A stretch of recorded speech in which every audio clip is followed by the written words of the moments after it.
Pimpinan Puja Bakti yang saya hormati, Ramayatna, yang menjadi Ketua Yayasan, dan juga hadir Ketua Dayaka Saba, Pak Ruby, ya, pengurus dari Cetya Weluwana Arama. Mari kita bersikap anjali.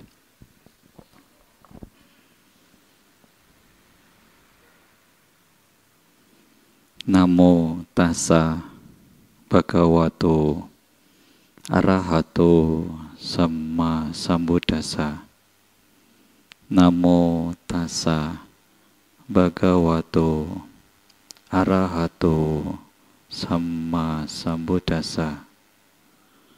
Namo tassa bhagavato arahato samma sambuddhassa. Kalena dhamma sawanang etang manggala mutamang. Mendengarkan dhamma pada waktu yang sesuai, itulah berkah utama. Semoga kita semua berbahagia. Sadu, sadu, sadu. Ya. Bapak, Ibu, Saudara-saudari, selamat malam. Terpujilah Guru Buddha, Namo Buddhaya. Sungguh merupakan karma baik untuk kita semua. Kita bisa berkumpul kembali mengikuti sepekan penghayatan Dhamma yang diselenggarakan oleh Cetya Weluwana Arama. Bapak, Ibu, Saudara-saudari, tadi saya hadir ketika Puja Bakti dilaksanakan, ya. Dan tadi saya mendengarkan bahwa pimpinan puja sangat baik sekali membimbing kita semua. Mulai dari memimpin parita sampai dengan membimbing meditasi, ya. Dan membimbing meditasinya sangat teratur, ya. Bahkan metode yang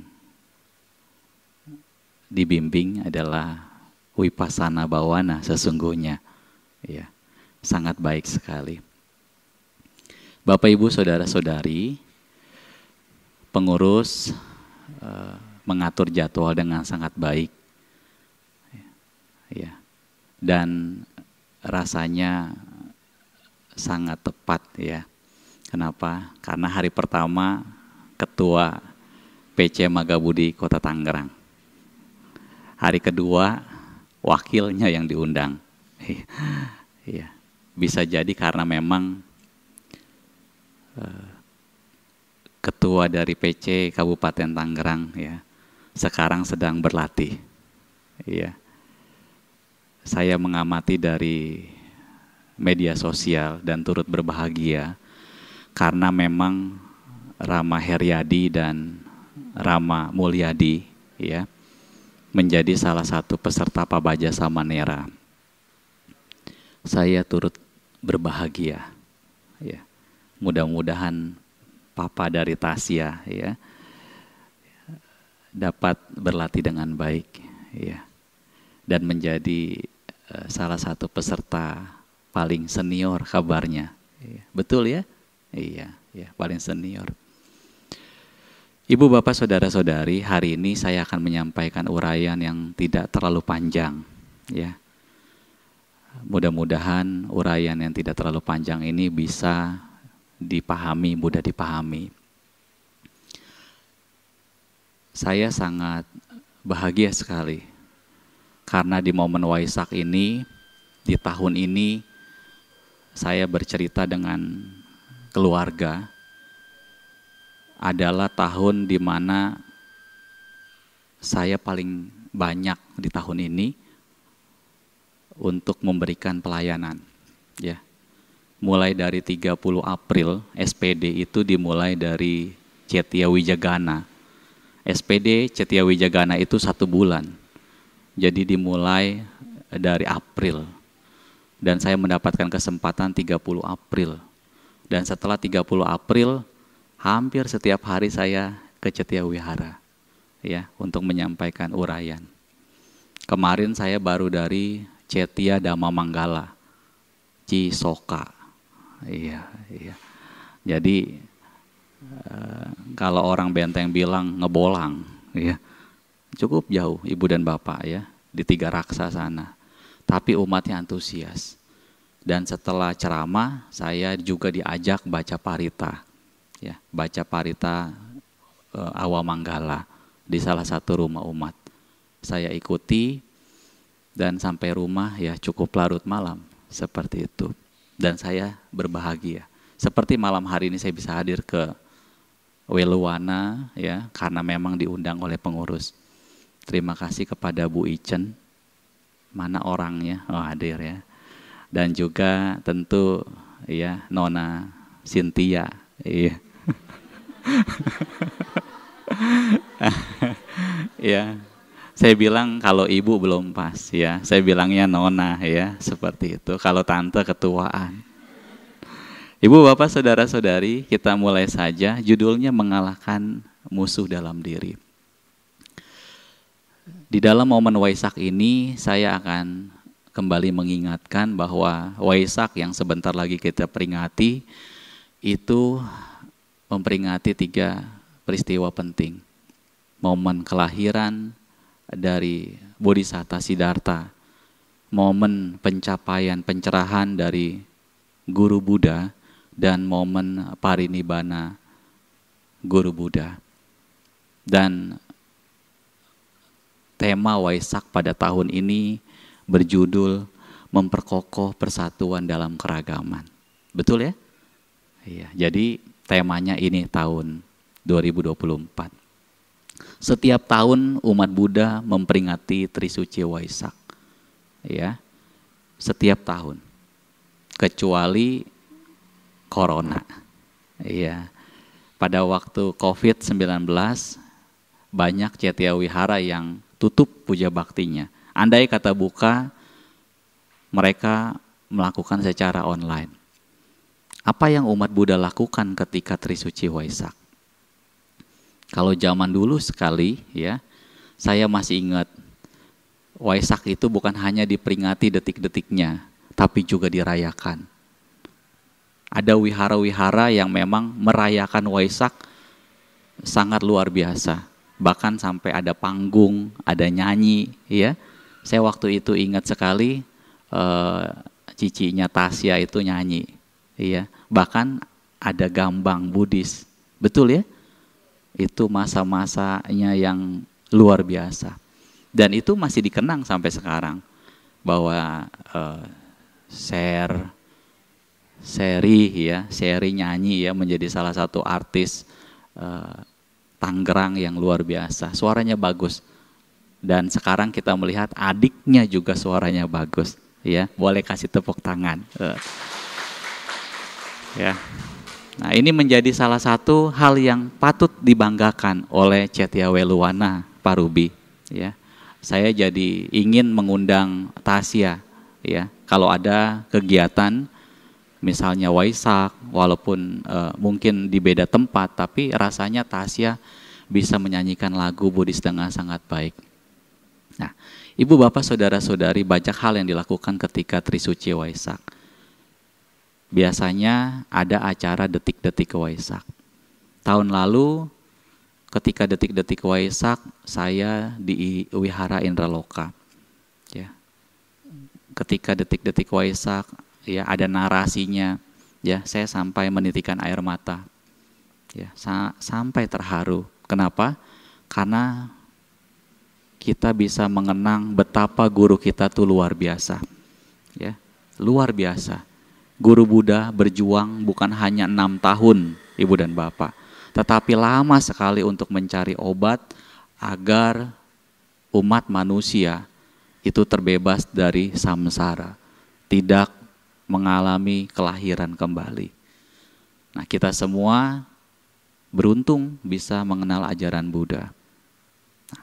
Bapak, Ibu, saudara-saudari, waktu terus berlalu. Waktu terus berlalu.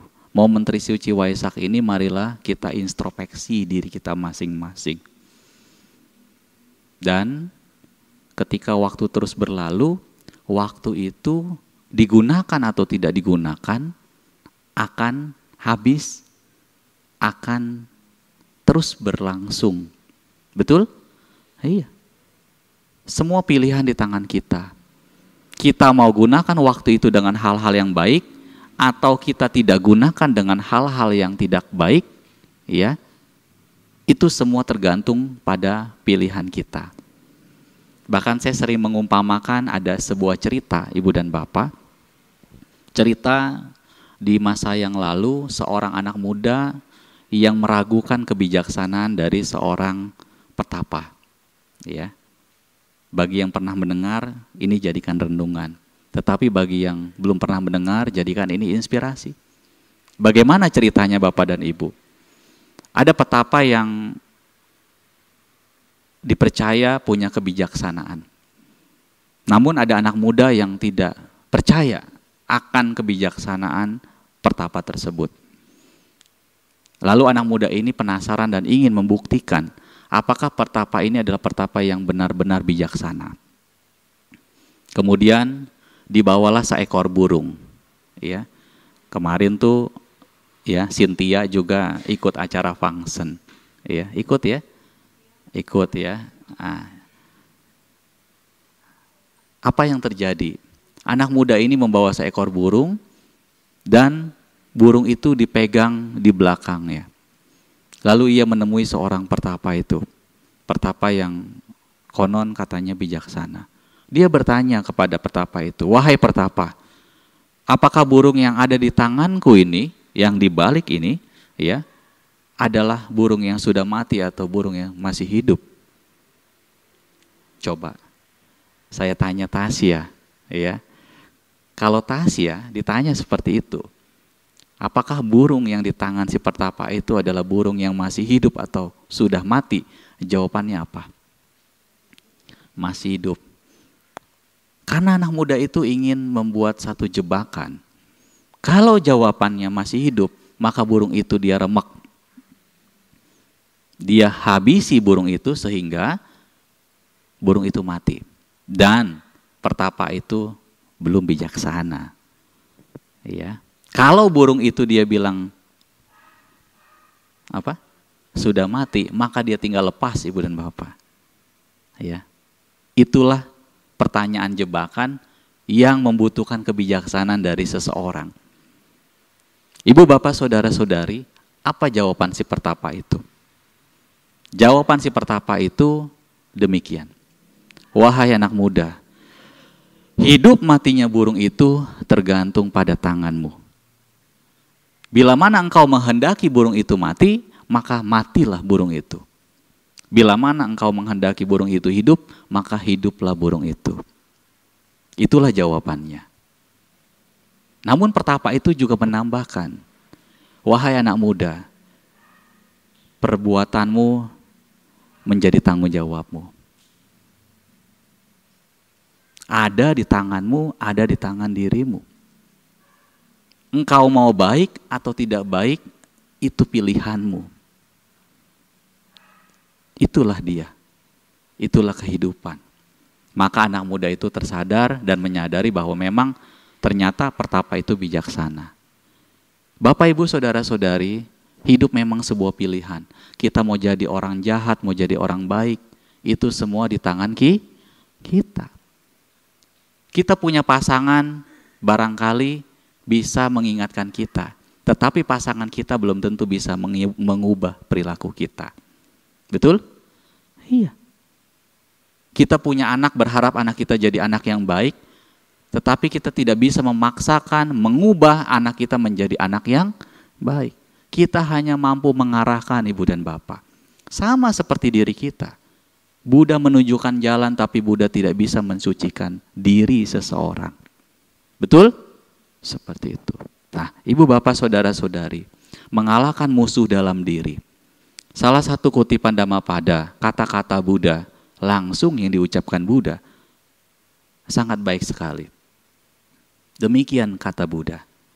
Walaupun seseorang dapat menaklukkan ribuan musuh dalam ribuan kali pertempuran, namun sesungguhnya penakluk terbesar adalah orang yang dapat menaklukkan dirinya sendiri.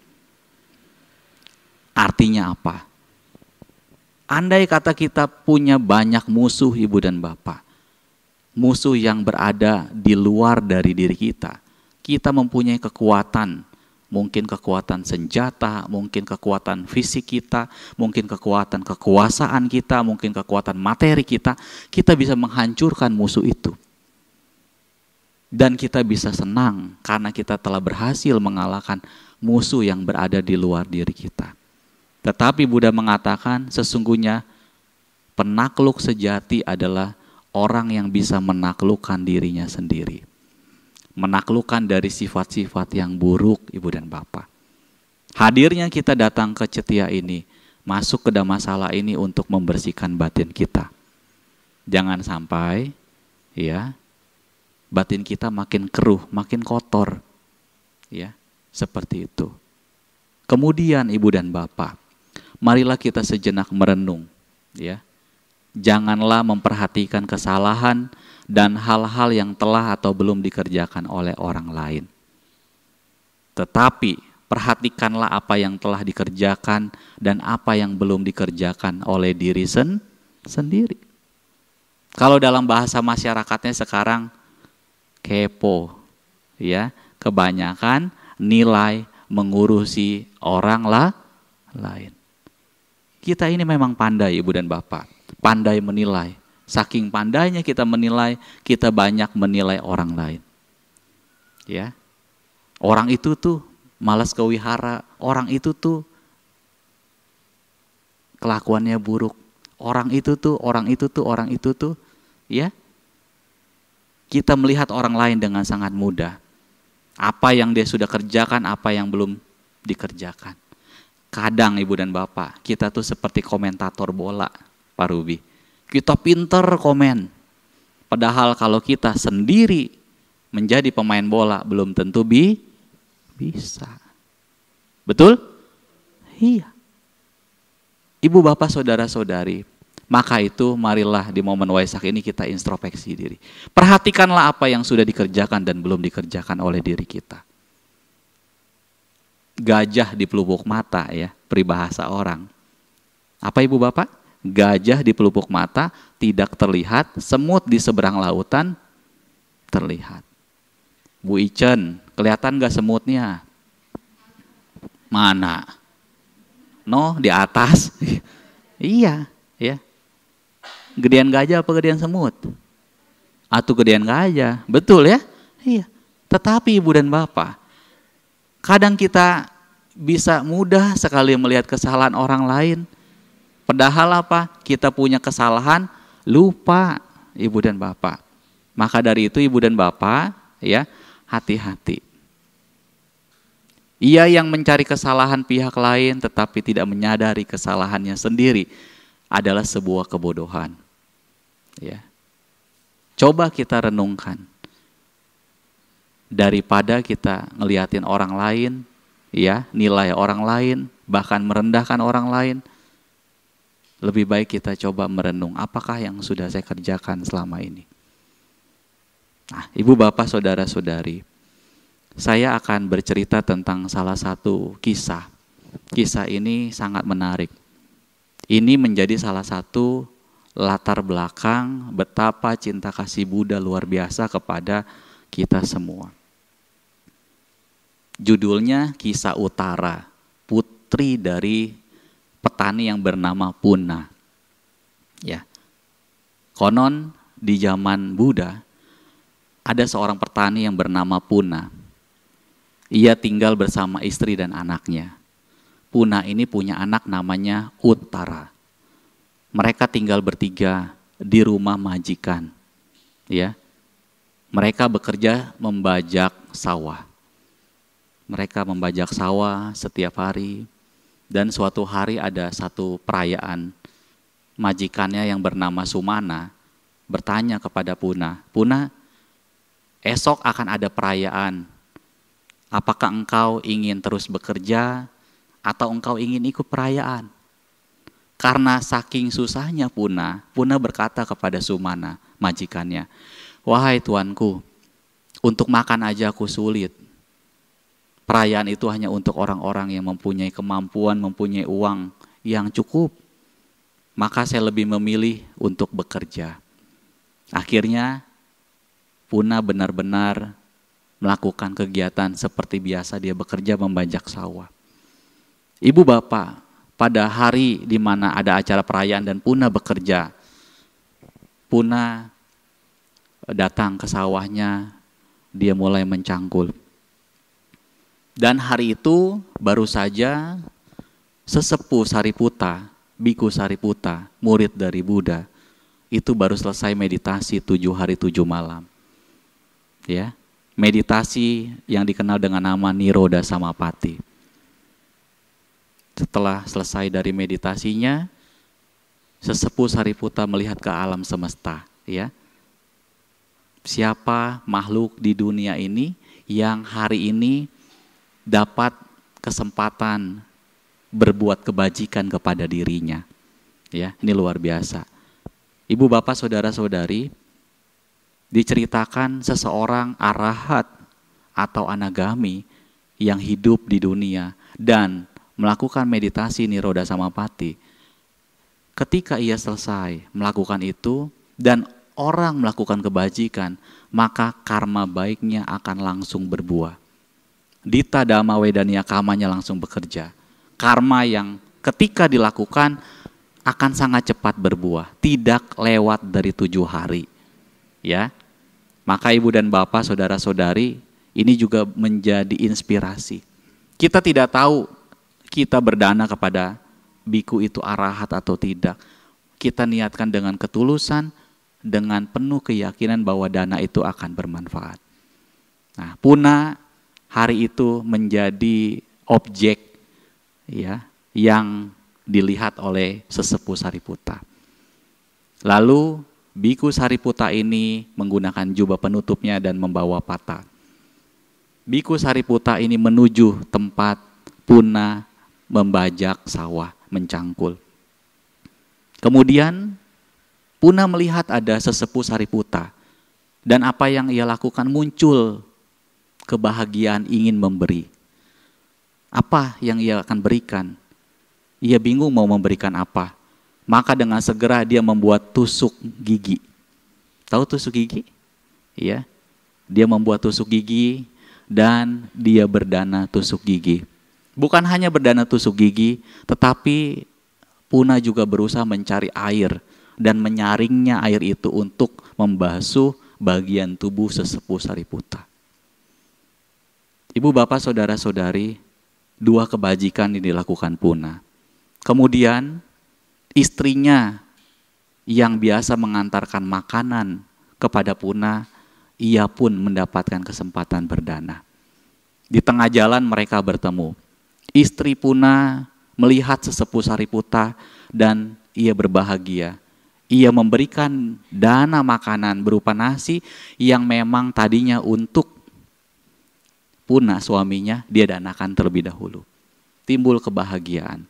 Kemudian istri dari Puna kembali lagi pulang setelah berdana dan ia memasak lagi. Memasak untuk Puna, jadi dia terlambat.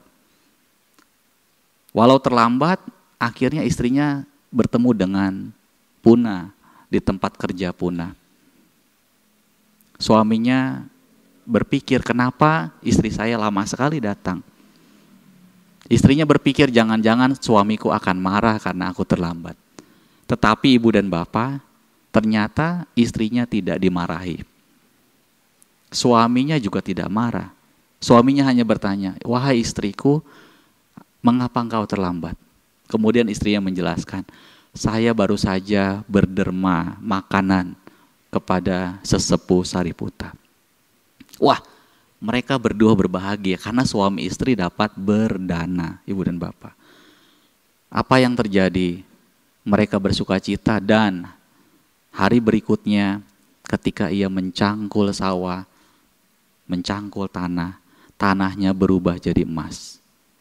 Ya, mereka kaget, kenapa bisa berubah jadi emas? Maka diambillah setumpuk emas, ya, yang tadinya tanah sudah berubah jadi emas, dibawalah ke kerajaan. Puna melapor kepada raja, "Baginda raja, saya bingung kenapa tanah yang saya cangkul berubah jadi emas." Lalu raja bertanya, "Wahai Puna, apa yang kau lakukan di waktu yang lalu?" "Oh, saya baru saja berdana kepada sesepuh Sariputa bersama dengan istri saya juga." "Oh, itulah kebajikan yang kamu lakukan sehingga karma baik kamu langsung berbuah dengan cepat. Kalau demikian, apa permintaan kamu, Puna, kepadaku sebagai seorang raja?" Maka Puna meminta gerobak-gerobak yang sangat banyak untuk menampung, untuk membawa emas-emas yang ada di lahan apa yang dia cangkul. Kemudian raja memerintah kepada prajurit, bawakan banyak gerobak untuk Puna. Coba kamu ambillah yang ada di tempat Puna mencangkul, bawalah emas-emas itu.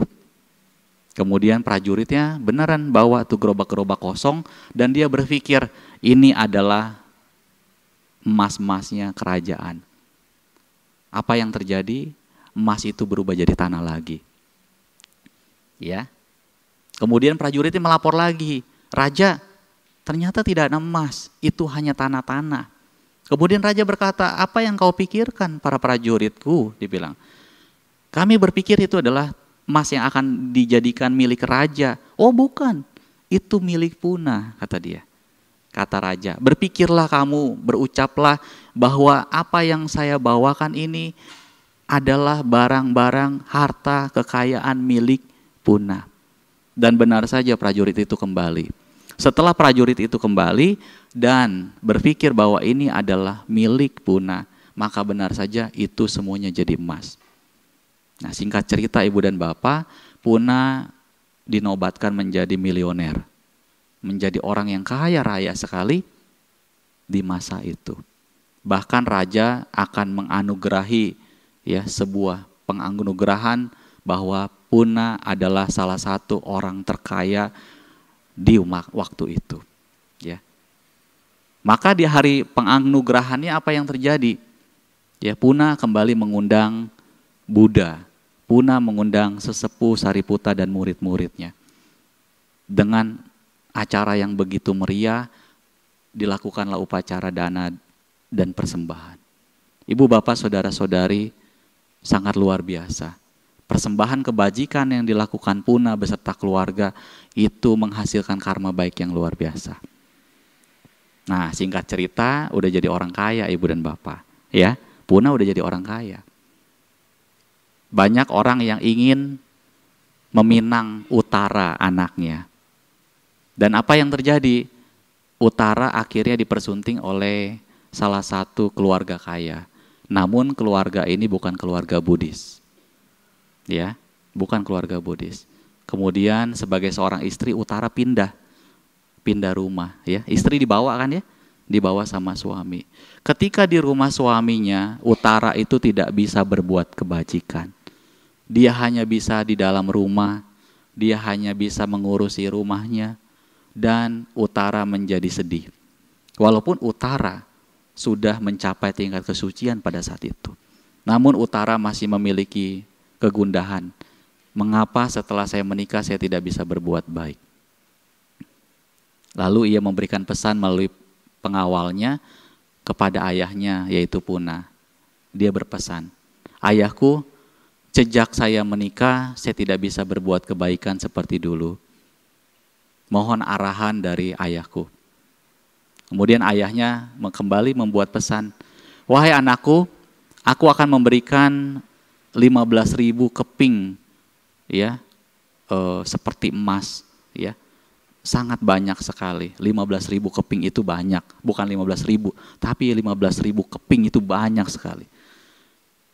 Semoga uang ini bisa berguna dan engkau," ya, kata ayahnya, "cobalah mencari, saya akan bantu carikan," dia bilang.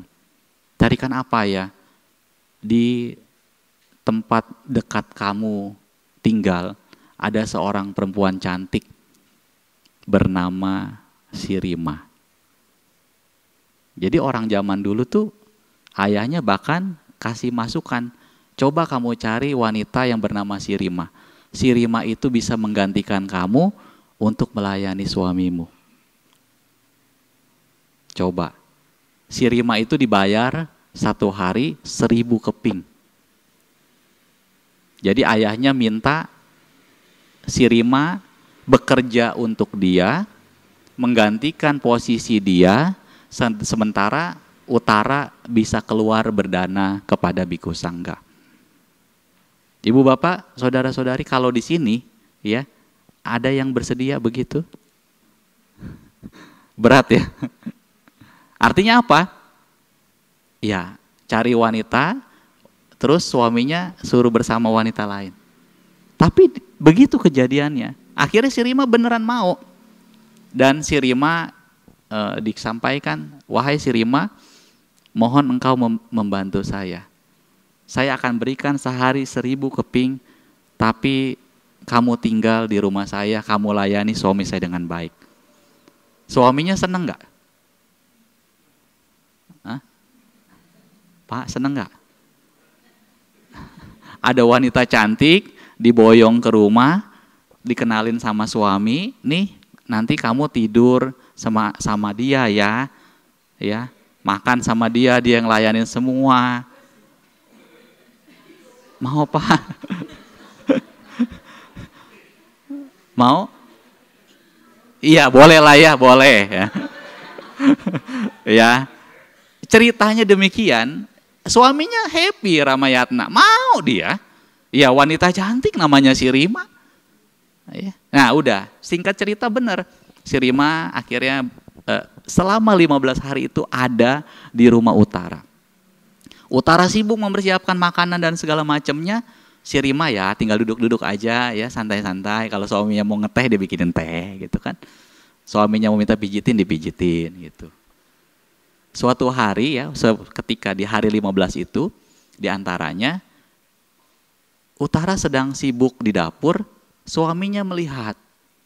Dia tersenyum kepada Utara dari jarak jauh, di mana Utara nggak tahu bahwa suaminya senyum kepada dia. Tapi senyuman itu dilihat oleh si Rima. Padahal suaminya tersenyum sambil mengucapkan kata-kata yang tidak begitu kencang. Dia berkata demikian menurut cerita. Dasar wanita bodoh. Dia mau sibuk-sibukan berdana kepada orang, ya, berdana yang kepada orang. Itu kan, sedangkan suaminya di sini dia biarkan bersama wanita cantik. Dia senyum begitu. Tetapi si Rima salah mengartikan dan si Rima cemburu. Cemburu. Kenapa? Karena benar si Rima sudah jatuh cinta kepada suaminya. Dan apa yang terjadi? Api cemburu membakarnya dan si Rima mengambil seperti mentega yang sangat panas, diceritakan dalam sebuah kata-kata itu seperti minyak panas. Dia mengambil 1 sendok dan dia mau tuangkan ke tubuh Utara, saking marahnya dan bencinya. Namun apa yang terjadi? Awal-awal Utara tidak mengetahui, tidak menyadari bahwa si Rima akan berbuat jahat kepada dia. Tapi setelah udah mau dekat, dia baru sadar ternyata si Rima akan menuangkan minyak panas. Namun Utara bertekad dalam batin dia. Bila mana saya punya niat yang jahat, niat yang buruk, maka minyak yang akan dituangkan kepada tubuh saya akan melukai saya. Tetapi kalau saya tidak mempunyai niat yang jahat kepada si Rima, maka biarkanlah itu tidak melukai saya. Dan ternyata tidak melukainya. Ketika dituangkan, hanya seperti air dingin yang mengenai tubuh Utara. Kemudian ketika mau dilakukannya lagi, itu diketahui oleh pelayannya. Pelayan-pelayan Utara, dan pelayan Utara marah. Lalu menyeretnya, memukulinya si Rima itu. Si Rima dipukulin. Tetapi Utara yang penuh cinta kasih, dia tidak marah. Dia tidak membenci ibu dan bapak. Dia malah menolong si Rima. Dia melerai, udah jangan. Padahal pelayannya kesel. Si Rima akhirnya malu dan merasa bersalah. Lalu si Rima berkata, maafkan saya Utara. Ya. Padahal Utara ini yang membayar si Rima. Si Rima berkata, maafkan saya Utara. Wahai si Rima, aku tidak mempunyai niat yang jahat kepada kamu. Tetapi karena engkau telah melakukan kejahatan kepadaku, apakah maafmu akan diterima atau tidak? Nanti akan saya minta pendapat ayah saya. Oh, ayah kamu yang bernama Puna. Bukan, dia bilang. Memang ayahku bernama Puna, ayahku yang melahirkanku, yang bisa membuatku hidup di siklus kelahiran dan kematian. Memang ayahku bernama Puna. Tetapi ada ayahku yang membuat aku bisa terhenti dari lingkaran samsara. Siapa? Guru Buddha. Oh, kalau begitu izinkan aku bertemu dengan Guru Buddha.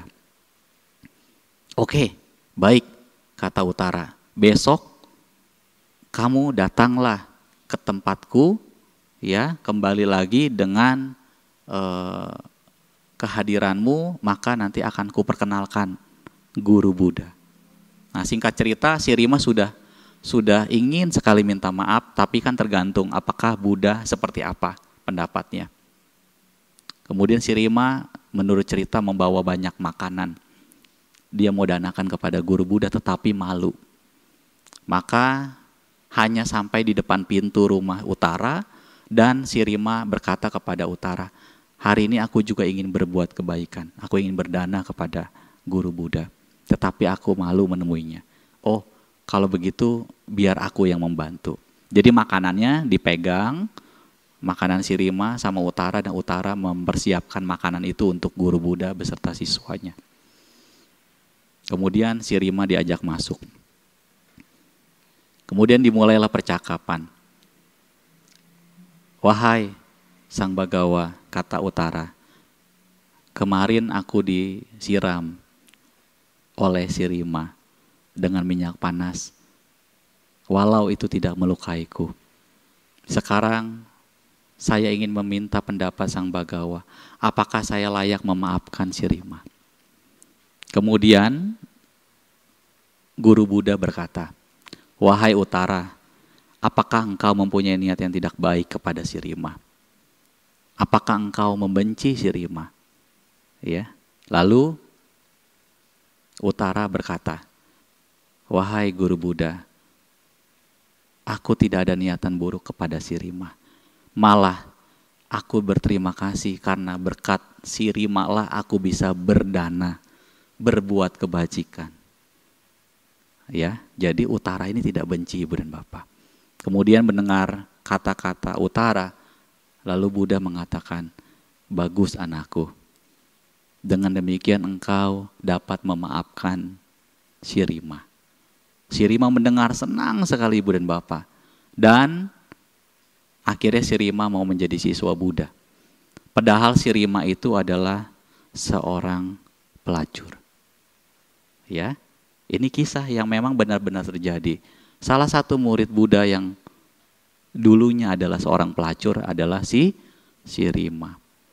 Di akhir khotbah itu Buddha mengatakan, kalahkan kemarahan dengan cinta kasih. Kalahkan kejahatan dengan kebajikan, kalahkan kekikiran dengan kemurahan hati, dan kalahkan kebohongan dengan kejujuran. Itulah yang melatar belakangi Buddha mengucapkan kata-kata ini. Kenapa demikian? Karena Utara tidak membenci si Rima. Walaupun si Rima marah awalnya kepada Utara, tetapi Utara memancarkan cinta kasih kepada si Rima. Kemudian kalahkan kejahatan dengan kebajikan. Walaupun si Rima jahat, tetapi Utara tidak membalas dengan kejahatan, Ibu dan Bapak. Ya, walaupun misalnya dulunya mungkin kikir, ya, si Rima nggak pernah memberi, tetapi karena mendengar khotbah Buddha, karena melihat perilaku bajik dari Utara, si Rima akhirnya berubah. Dan si Rima mau jujur bahwa dia awalnya cemburu, dia punya niat yang jahat dan ingin melukai Utara, tapi ya dia jujur. Dan akhirnya apa? Si Rima tersadar. Nah, ibu bapak saudara-saudari, ada 4 musuh dalam diri kita. Ya, sifat-sifat buruk apa saja? Yang pertama adalah kemarahan. Siapa di sini yang tidak pernah marah? Tunjuk tangan. Ya. Oke, kalau malu, siapa di sini yang terakhir marah itu paling dekat waktunya? Misalnya tadi jam 5, atau mungkin tadi jam 3, atau mungkin tadi jam 2. Paling dekat dengan waktu hari ini, ada? Iya, udah langsung saya. Jam berapa? Jam berapa? Jam berapa? Jam 5. Orang yang menyadari kesalahannya bisa disebut bijaksana ya Pak Ruby ya. Tetapi orang yang tidak menyadari kesalahannya, dia bukan orang bijaksana. Ibu menyadari bahwa ibu punya kemarahan dan bukan hanya menyadari, berusaha untuk tidak mengulanginya lagi. Itulah orang bijaksana. Nah, itulah dia. Maka butuh yang namanya latihan ibu dan bapak. Itulah fungsinya kita datang ke wihara, ke cetia. Supaya apa? Kita diingatkan, jangan marah. Ya, kenapa? Seseorang masih suka marah karena bisa jadi belum mengetahui bahaya dari marah. Ya, ibu bapak, saudara-saudari, kalau orang punya musuh, dia bisa melukai badan kita nih. Sampai badan ini hancur, orang itu bisa membuat badan ini hancur sama musuh kita. Saya punya musuh, bisa nggak musuh saya membunuh saya? Bisa. Tapi hanya sebatas membunuh ibu dan bapak. Tetapi musuh di dalam diri berupa kemarahan dan lainnya, itu bukan hanya merugikan kita dalam kehidupan ini, tetapi membawa dampak penderitaan, membawa kita pada kehidupan yang akan datang. Betul? Musuh yang kelihatan hanya bisa melukai diri kita sampai kita meninggal. Tetapi musuh di dalam diri berupa kemarahan bisa membawa pada kelahiran yang menyedihkan. Siapa yang suka marah-marah, kaplingnya di neraka. Ya, mau marah sama suami, mau marah sama istri, mau marah sama anak, mau marah sama mertua. Ingat ibu dan bapak, tempatnya setelah kehidupan ini bisa lahir di alam neraka. Romo kan anak saya bandel, tetap ibu dan bapak. Yang namanya marah itu tidak dibenarkan.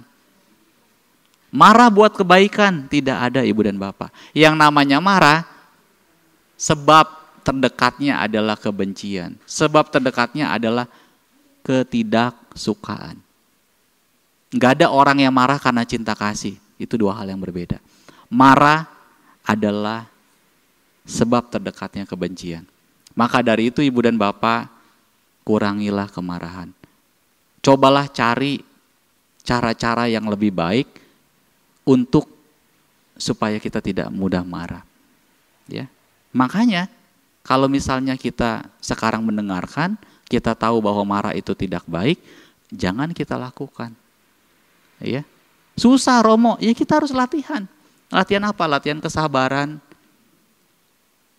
Berlatih memahami orang lain, berlatih bahwa apa yang kita mau belum tentu orang lain bisa ikuti.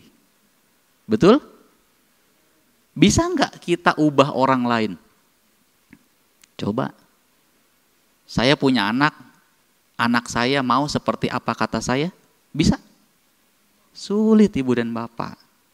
Kita hanya bisa mengarahkan dan berharap ia jadi apa yang kita mau. Tetapi kita nggak bisa membuat anak kita, pasangan kita, orang-orang sekitar kita setuju dengan apa yang kita mau.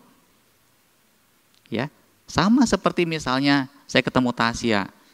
Saya mau Tasya ikut kata saya. Apakah Tasya mau? Belum tentu ibu dan bapak. Ya. Yuk kita makan apa misalnya, kesukaan saya misalnya apa, ketoprak. Yuk kita makan ketoprak. Kalau Tasya yang gak mau ya susah. Tasya ketoprak itu enak, ada tahunya, ya misalnya. Ada lontongnya, ada kecapnya. Walaupun saya gituin, tapi kalau orangnya tidak mau, kita tidak bisa. Dan sebuah penderitaan kalau kita ya tidak mencapai apa yang kita inginkan. Betul? Iya. Kita mau anak kita ini ABCD, ternyata tidak jadi ABCD. Apa yang terjadi? Muncul kekecewaan, muncul kemarahan. Seperti itu. Ya, jadi hati-hati. Orang yang marah, ya, konsekuensinya bisa lahir di neraka. Di kehidupan ini apa konsekuensinya kalau orang yang suka marah? Dia bisa dijauhi sama orang. Dia tidak bisa, ia juga bisa tidak disukai sama orang karena dia punya kemarahan. Ya, hati-hati ibu dan bapak. Jangan sampai hidup kita diliputi oleh banyak kemarahan. Bagaimana Romo caranya supaya tidak mudah marah? Ya lepaskan. Ya, ada orang benci sama kita, ya kita jangan sampai ikut benci juga sama dia. Seperti itu. Ya. Nah, yang kedua adalah kejahatan. Ini juga musuh dalam diri. Dalam bahasa lain keburukan. Keburukan adalah musuh dalam diri. Ya. Siapa di sini yang gak pernah berbuat buruk? Pasti pernah berbuat buruk. Kita sadari. Ya, jangan sampai keburukan-keburukan banyak kita lakukan di kehidupan ini. Seperti itu. Yang ketiga adalah kekikiran. Kekikiran. Tahu ya kekikiran? Pelit. Medit. Ya, seperti itu. Saya banyak menemukan ibu dan bapak. Ini jadi sharing juga Ramayatna ya. Saya jadi berpikir ada 4 jenis orang di masyarakat. Yang pertama, orang yang hidupnya susah, terus dia pelit. Hidupnya susah dan pelit. Ada nggak? Ada. Kebaktian kagak mau, berbuat baik kagak mau. Ya, dia nggak mau berbuat baik. Dia menyalahkan orang lain atas keburukan yang terjadi, penderitaan yang terjadi pada diri dia. Ya, disalah-salahin, bahkan sampai pemerintah disalahin. Ya, ada yang begitu. Itu jenis yang pertama, udah susah, terus pelit. Jenis yang kedua, walaupun dia susah, tapi dia mau memberi. Ada? Ada. Walaupun dia susah nih ibu dan bapak, tapi dia berusaha memberi. Dia rajin kebaktian, ya, dia mau berdana dan lain sebagainya. Ada ibu dan bapak. Dia mau jadi pengurus, dia mau bantu. Ya. Orang jenis ini bisa maju hidupnya. Andai kata dia tidak berubah dengan sangat luar biasa, maka kehidupannya akan lebih baik. Dia bisa lebih bahagia. Walaupun dia hidupnya sekarang masih susah. Yang ketiga ibu dan bapak, orang kaya pelit. Ada? Ada. Wah. Dia hanya menikmati karma baiknya, dia tidak menanam lagi. Dia lupa menanam. Hati-hati ibu dan bapak. Ya, itu banyak di masyarakat. Dia merasa kekayaannya kalau diberikan, harta bendanya kalau diberikan, dia bisa jadi orang susah. Padahal itu pandangan yang salah. Kalau saya diundang pelayanan baca parita kematian, ya, Rama-ramani ibu bapak, apalagi kalau yang belum tutup peti, saya pasti tempok. Saya pasti liatin wajahnya dari kepala sampai ujung kaki. Beneran. Kalau ada orang-orang takut ya. Kalau saya mah enggak. Ya, saya liatin, saya pelan-pelan, gitu ya. Bukan kepo, enggak. Satu, sebagai perenungan ibu dan bapak bahwa saya bisa seperti ini. Ya.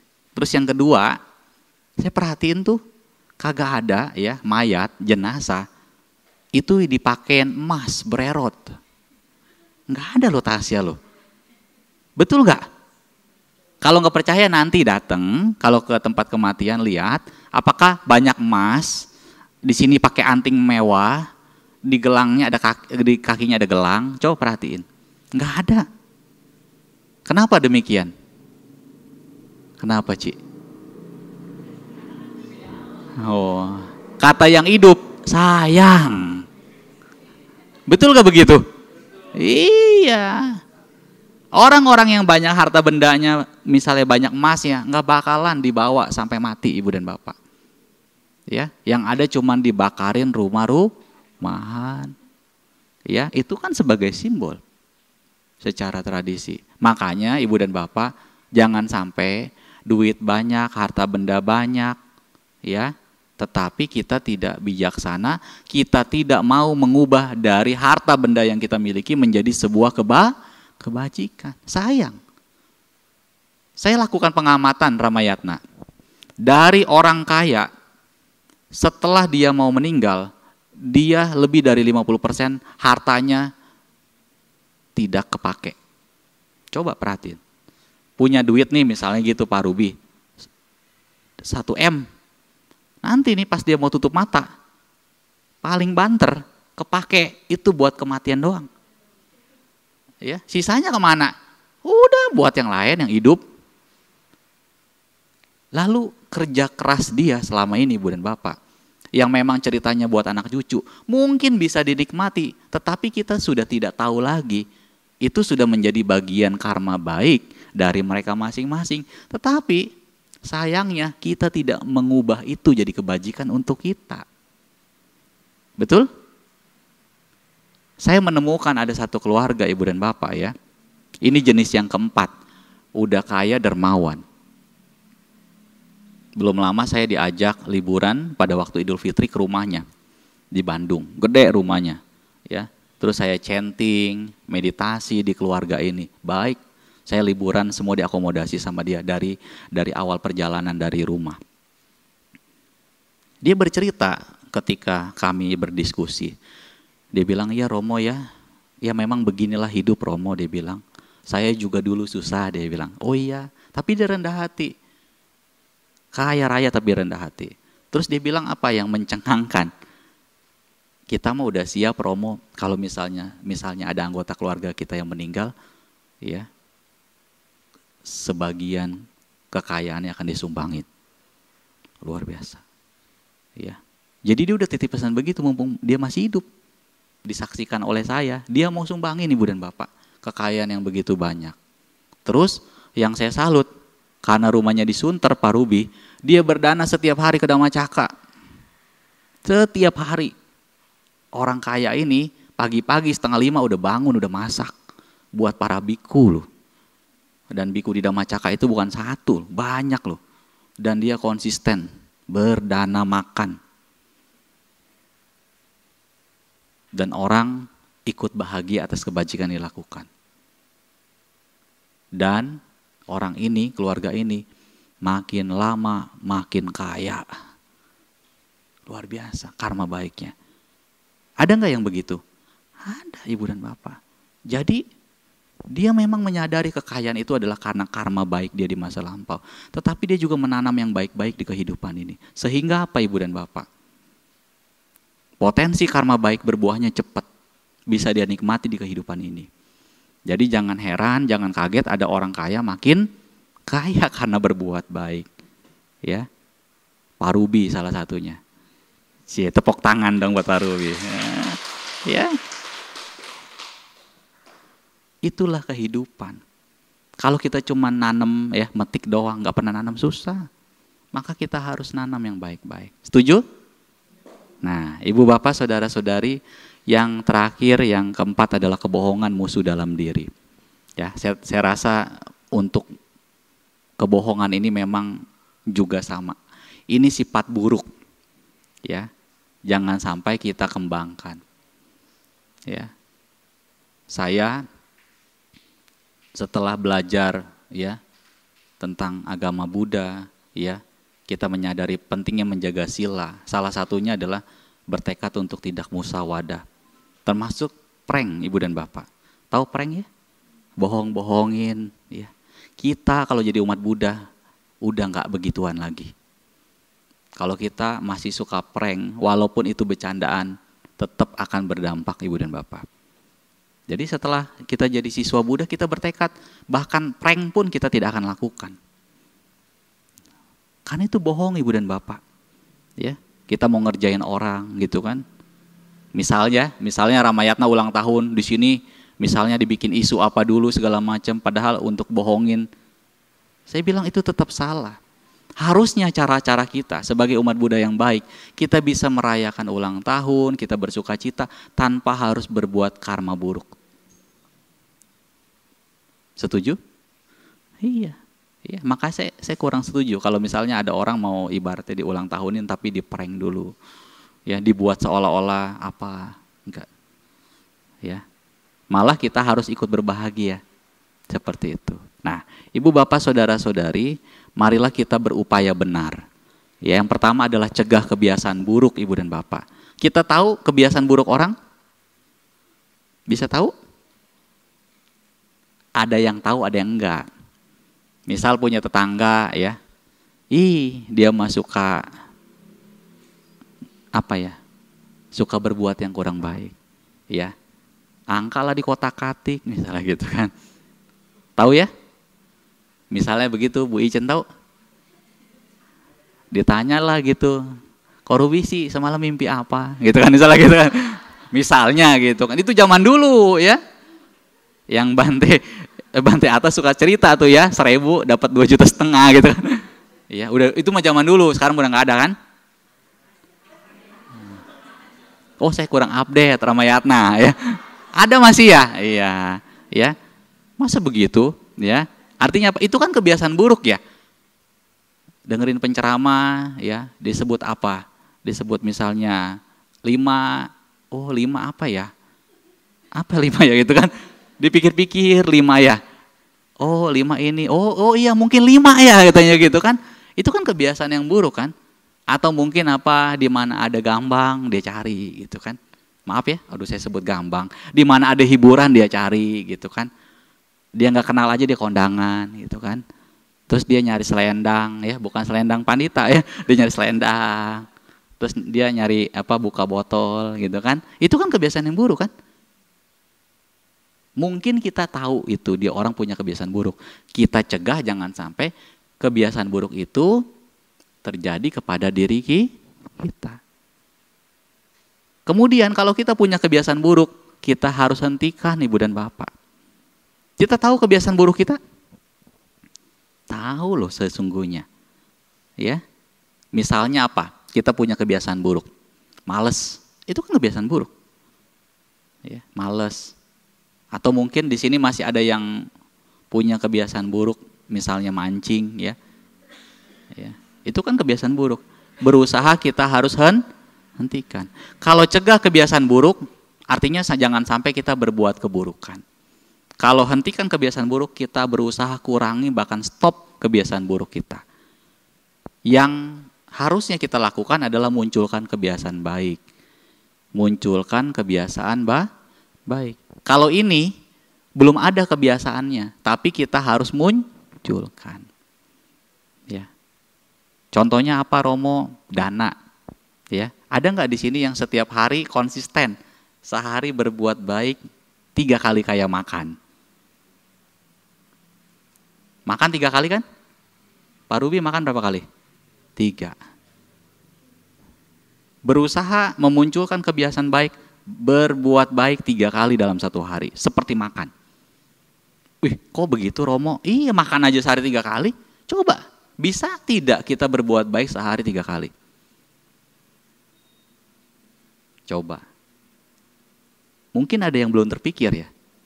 Tapi kalau sekarang mulai dapat inspirasi, oh iya ya, boleh juga ya. Saya pagi sekali, siang sekali, sore atau malam sekali. Apapun Ibu dan Bapak. Pagi ngeliat kecoa terbalik, kita bangunin. Bisa nggak begitu? Bisa. Siang ya, ada ya orang ngamen, begadang jangan begadang, kasih 2.000 misalnya atau goceng.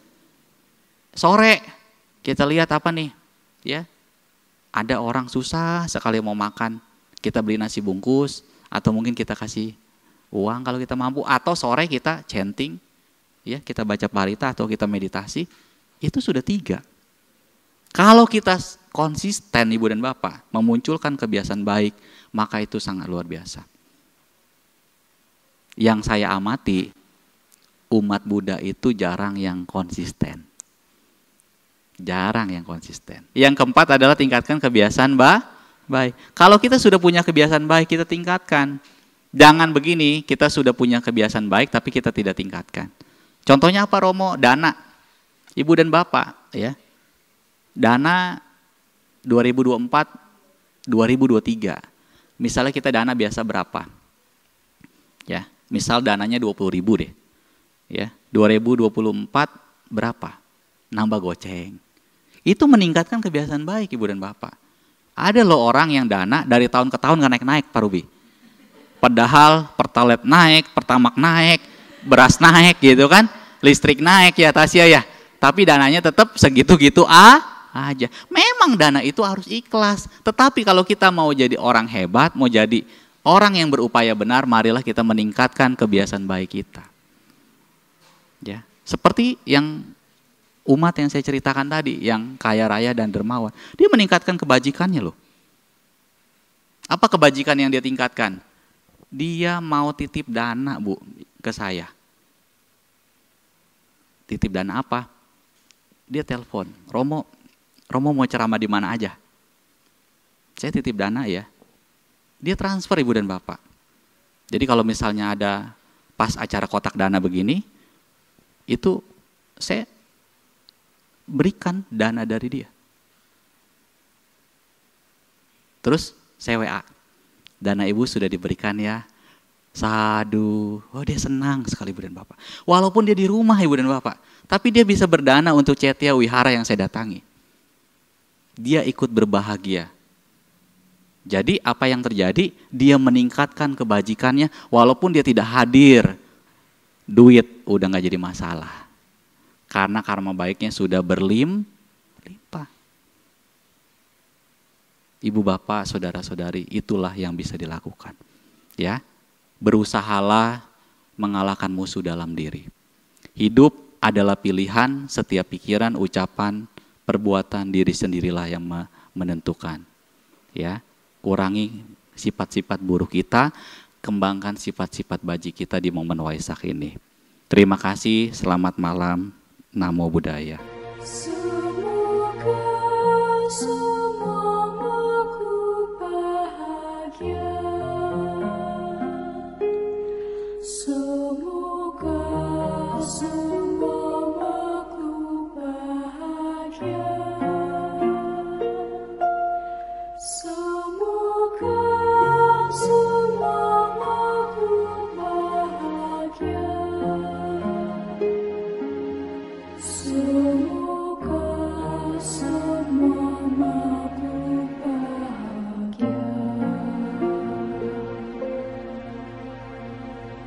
SPD hari kedua Cetya Udeluwana